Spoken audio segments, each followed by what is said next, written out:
Hi everyone, I hope so आप सबकी CTET की प्रिपरेशन बहुत अच्छी चल रही होगी। आज की वीडियो में मैं आप लोगों के साथ में सीटेट के एग्जाम को क्रैक करने के लिए कुछ कुछ ऐसे टैग वर्ड्स बताने वाली हूँ। अगर आप लोग उन टैग वर्ड्स को याद रखते हैं या उन टैग वर्ड्स को अपने माइंड में रखते हैं तो आप लोग ऑप्शंस को एलिमिनेट करने में और क्वेश्चन को सॉल्व करने में बहुत ज्यादा आप लोगों के लिए ये चीजें बेनिफिशियल होने वाली है। सबसे पहले तो टैग वर्ड बताने से पहले मैं आप लोगों को ये बता देती हूँ कि इन टैग वर्ड्स का आपके इस पेपर के लिए क्या इंपॉर्टेंस है, यानी क्या काम करेंगे आपके ये टैग वर्ड्स। देखिए, जब हम हमारे सीटेट की तैयारी करते हैं तो हम हर चीज को डेप्थ में पढ़ते हैं, हर चीज को बहुत अच्छे से देखते हैं, कौन सा क्वेश्चन का क्या आंसर होगा, हर थ्योरी को हम बहुत अच्छे से देखते हैं, उसको पढ़ते हैं, उसके प्रीवियस ईयर क्वेश्चन भी लगाते हैं, उनके आंसर्स भी लगाते हैं। लेकिन कई बार ऐसा होता है कि सब कुछ पढ़ने के बावजूद भी हम उतनी चीजों के क्वेश्चन के आंसर्स हम नहीं कर पाते हैं जितने हम लोगों को एक्चुअल में करने चाहिए। तो अगर कई बार क्या होता है कि हमारे पास में टाइम कम होता है और हमारे पास में सिलेबस ज्यादा हो जाता है, तो ऐसे कम टाइम पर भी हम कुछ कुछ ऐसी अगर बातों का ध्यान रखें जो हमारे लिए बेनिफिशियल हो, तो हम लोगों के लिए वो चीज जो है वो ज्यादा फायदेमंद हो जाती है और हम एग्जाम को कम टाइम में क्रैक कर सकते हैं। तो ये टैग वर्ड्स उसी लिए होते हैं ताकि हम लोग बहुत ही कम टाइम में हमारे एग्जाम को किस तरीके से क्वालिफाई कर सकते हैं, ये एक तरीके की आप ट्रिक समझ सकते हो। अगर आप लोग इन सारे टैग वर्ड्स को अपने ध्यान में रखते हैं और इन टैग वर्ड्स को अगर आप लोग याद कर लें, एक दो बार देखेंगे तो आप लोगों को खुद से समझ आ जाएगी चीजें। उसके बाद में कुछ कुछ इन टैग वर्ड्स को लेकर मैं आप लोगों को इसी वीडियो में या फिर नेक्स्ट वीडियो में क्वेश्चन प्रैक्टिस करवाऊंगी। जब आप लोग उन क्वेश्चंस को करेंगे और जब आप लोग इन टैग वर्ड्स को ध्यान में रखेंगे तो आप लोगों को खुद समझ आएगा कि ये टैग वर्ड आप लोगों के लिए कितने ज्यादा इंपॉर्टेंट है। तो चलिए बिना किसी देरी के हम हमारे टैग वर्ड्स की ओर चलते हैं। देखिए, सबसे पहला टैग वर्ड मैंने लिखा है अपॉर्चुनिटी। देखिए, मान लीजिए कोई भी क्वेश्चन दे दिया जाता है तो हमें नहीं समझ आता है कि इस क्वेश्चन का आंसर क्या है, तो उस टाइम पे हमें करने होते हैं ऑप्शंस को एलिमिनेट, यानी कि चार ऑप्शन हम लोगों को दिए हुए होते हैं, ए बी सी और डी। हम लोगों को ये चीज तो समझ आ जाती है कि हाँ, कोई किसी क्वेश्चन का आंसर ए नहीं है, बी नहीं है, लेकिन हम इन दो ऑप्शंस में कंफ्यूज हो जाते हैं कि सी और डी में से क्या होगा। तो उस टाइम पे हमारी हेल्प करते हैं ये सारे टैग वर्ड्स। अगर हम लोगों को ये टैग वर्ड्स ध्यान में रहते हैं तो हम हमारे ऑप्शंस को, ये जो दोनों ऑप्शन में हम लोगों को कंफ्यूजन हुई है, इसको हम एलिमिनेट आराम से कर सकते हैं। जैसे कि आप लोगों को मान लीजिए कोई भी क्वेश्चन दे दिया जाता है, अब उस क्वेश्चन को आप लोगों को बिल्कुल नहीं समझ आ रहा है, हाँ दो ऑप्शन में तो आप लोगों ने बता दिया कि हाँ दो ऑप्शंस नहीं होंगे, तीसरे और चौथे में आप कंफ्यूजन में हैं, तो उस टाइम पे आप अगर कुछ ऐसे टैग वर्ड्स को याद रख लें। अब आप लोगों को मान लीजिए सी ऑप्शन में आप लोगों को वर्ड मिल गया अपॉर्चुनिटी और डी ऑप्शन में आप लोगों को जो है वो क्लोज एंडेड या फिर इस तरीके का कोई ऑप्शन मिल गया है, तो आप लोगों को समझ जाना चाहिए कि अगर अपॉर्चुनिटी वर्ड आया है तो मतलब ये आपके लिए एक पॉजिटिव टैग वर्ड है, मतलब यही आपका आंसर होगा। तो इस तरीके से आपको आंसर नहीं आ रहा था, लेकिन फिर भी अगर आप लोगों ने टैग वर्ड्स ध्यान में रखा है तो वो आप लोगों के लिए हेल्पफुल हो जाएगा। दूसरा आता है मोटिवेशन। देखिए, अगर कोई भी ऑप्शन आप लोगों को दिया गया है, अगर उसमें मोटिवेशन वर्ड आया है, अगर क्वेश्चन जो है वो आप लोगों को नॉट नहीं लिखा है कि आप लोगों को क्या चीज करनी चाहिए, अगर उसमें आ रहा है कि क्या करनी चाहिए, अगर उसमें मोटिवेशन आ रहा है तो मतलब आपका मोटिवेशन वाला ऑप्शन राइट हो जाएगा। अगर उसमें नॉट नहीं पूछा है, क्योंकि देखिए जो नॉट वाले क्वेश्चन होते हैं उसको बड़े ध्यान से देखना होता है। नॉट होता है एक्सेप्ट होता है, यानी कि किसी चीज को छोड़कर अगर आप लोग कोई भी जो है वो ऑप्शन चूज करना चाहते हैं, तो ये नॉट वर्ड, इसको आप लोग हाईलाइट कर लीजिए या फिर स्टार कर लीजिए, क्योंकि ये जो है इस चीज को आप लोगों को आंखें खोल के देखना होगा, अच्छे से देखना होगा, क्योंकि नॉट वर्ड बहुत ही ज्यादा खतरनाक होता है सीटेट के एग्जाम के लिए। क्योंकि ये ऑप्शन जब हम लोग क्वेश्चन पढ़ते हैं तो इतना जल्दबाजी में पढ़ते हैं कि नॉट को हम लोग देखना भूल जाते हैं और सही आंसर होते हुए भी हम उसको गलत कर जाते हैं। तो नॉट वर्ड आप लोगों के लिए बहुत ज्यादा इंपॉर्टेंट है, इसको थोड़ा ध्यान रखिएगा, ये भी एक तरीके का टैग वर्ड है। उसके बाद में आता है रियल या फिर रियल ऑब्जेक्ट। मान लीजिए कोई बच्चा है, उसको आप लोग पढ़ा रहे हैं, कैसे पढ़ा रहे हैं, रियल ऑब्जेक्ट से।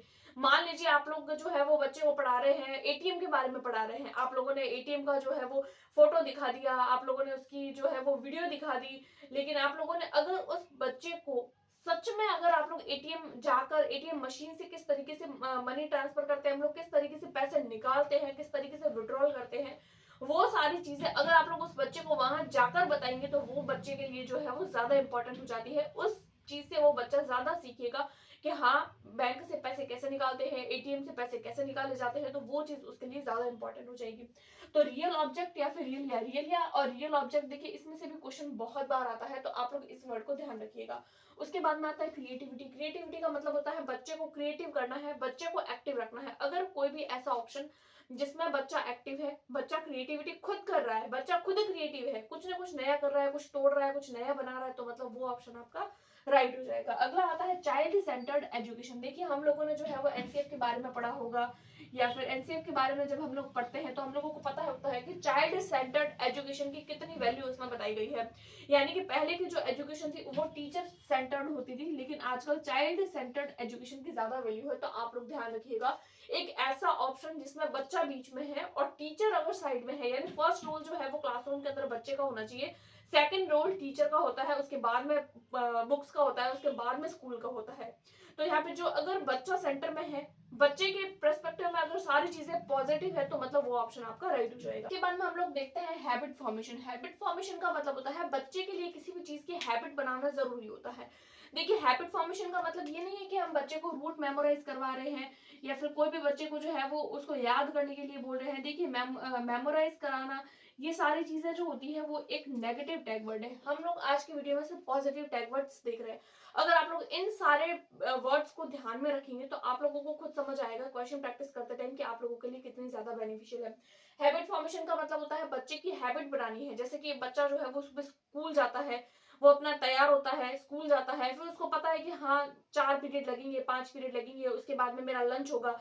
तो ये एक तरीके की हैबिट फॉर्मेशन है। तो आप लोगों को बच्चे की लर्निंग करने के लिए, उसको कोई भी सब्जेक्ट पढ़ाते टाइम आप लोगों को हैबिट बनाना जरूरी है। जैसे ही बच्चे की हैबिट फॉर्मेशन हो जाएगी, वो बच्चा जो है वो खुद एक्टिव हो जाएगा, वो खुद कोई भी काम करना लग जाएगा। और एक्टिविटी ज्यादा जरूरी होती है बच्चे को एक्टिव करने के लिए। उसके बाद में आता है मदर टंग। देखिए मदर टंग वाली जो चीज है वो आप लोगों को जनरली हेल्प करेगी आप लोगों के लैंग्वेज वाले पोर्शन में। आपको पता है कि सीटेट के एग्जाम में लैंग्वेज 2 पूछी जाती है, लैंग्वेज 1 और लैंग्वेज सेकंड। आप लोग अगर हिंदी जो है वो लैंग्वेज चूज कर रहे हैं, इंग्लिश चूज कर रहे हैं, संस्कृत, उर्दू, पंजाबी, गुजराती, बंगला, कोई भी अगर आप लोग लैंग्वेज चूज कर रहे हैं तो आप लोगों को पता होगा उसमें आप लोगों के लिए मदर टंग की कितनी वैल्यू है। अगर कोई भी ऑप्शन है, मान लीजिए आप लोग जो है वो लैंग्वेज वाला पोर्शन सॉल्व कर रहे हैं, उसमें आप लोगों को पूछ लिया गया, ऐसा कोई भी क्वेश्चन पूछ लिया गया, अब आप लोग उस क्वेश्चन को सॉल्व नहीं कर पा रहे हैं, आप लोगों को नहीं समझ आ रहा है कि उसका आंसर क्या है, तो आप लोग देख लीजिए जहां पर भी मदर टंग की बात हो रही है तो मतलब वो ऑप्शन आपका राइट हो जाएगा। आप लोगों को सारे ऑप्शन पढ़ने की ही जरूरत नहीं है, आप लोगों को खुद समझ आ जाएगा कि मदर टंग कितना ज्यादा इंपॉर्टेंट है। उसके बाद में आता है कोलैबोरेशन। देखिए कोलैबोरेशन का मतलब क्या होता है? कोलैबोरेशन का मतलब होता है कोई भी बच्चा, उसको लर्निंग इस तरीके से करानी है कि वो बच्चे 4 लोग, 5 लोग, 10 लोग, 12 लोग, 15 लोग, कितने भी लोग मिलकर पढ़े। यानी कि एक ग्रुप जरूरी होता है। मान लीजिए कोई भी बच्चा एक यहाँ है तो उसके चारों तरफ बहुत सारे बच्चे होने चाहिए। इस तरीके से जब वो ग्रुप में स्टडी करेंगे तो वो चीज उनके लिए ज्यादा बेनिफिशियल हो जाएगी। देखिए ग्रुप स्टडी अकेले अकेले बच्चे को पढ़ाए उससे अच्छा है कि हम 4 बच्चों को साथ लेकर पढ़ाएं। इससे क्या होगा, बच्चा एक दूसरे को देखेंगे, वो देखेगा कि हाँ वो बच्चा ऐसे कर रहा है तो मैं भी, तो इससे उन लोगों के अंदर एक अलग तरीके का मोटिवेशन आएगा। देखिए मोटिवेशन मैंने बताया था सबसे ज्यादा इंपॉर्टेंट है। तो जैसे ही बच्चा खुद मोटिवेट होगा देखकर, तो वो खुद सीखेगा। इसीलिए पीयर ग्रुप, पीयर ट्यूटर ज्यादा जरूरी होता है। उसके बाद नेक्स्ट हमारा जो है वो ओपन एंडेड क्वेश्चन। देखिए मान लीजिए आप लोगों को जो है वो कोई भी सब्जेक्ट की, जैसे साइंस की, एसएसटी की, मैथ्स की, या फिर कोई भी ऐसा सब्जेक्ट है जिसकी पेडागोजी दे दी गई। अब आप लोगों को पेडागोजी में समझ नहीं आ रहा है कि इसका आंसर क्या हो सकता है, तो आप उस क्वेश्चन को ओपन एंडेड क्वेश्चन की तरह लीजिए। मान लीजिए कोई क्वेश्चन ऐसा है जिसमें हम लोगों को पूछ लिया जाता है कि 4 और 9, मान लीजिए मैथ्स की पेडागोजी है, उसमें आप लोगों को पूछ लिया गया कि 4 और 5 का मान कितना होता है, तो आप लोगों को सीधा सीधा पता है कि 4 और 5 का मान जो है वो 9 होता है। अगला क्वेश्चन आप लोगों से पूछ लिया कोई भी आयत का जो है वो क्षेत्रफल का सूत्र पूछ लिया, तो आपको याद होगा, आप सीधा सीधा बता देंगे। इसी तरीके का कोई आप लोगों को और क्वेश्चन पूछ लिया गया, किसी न किसी का जो है वो त्रिभुज का मान लीजिए क्षेत्रफल निकालने को बोल दिया गया, तो ये 3 क्वेश्चन आप लोग आराम से कर लेंगे।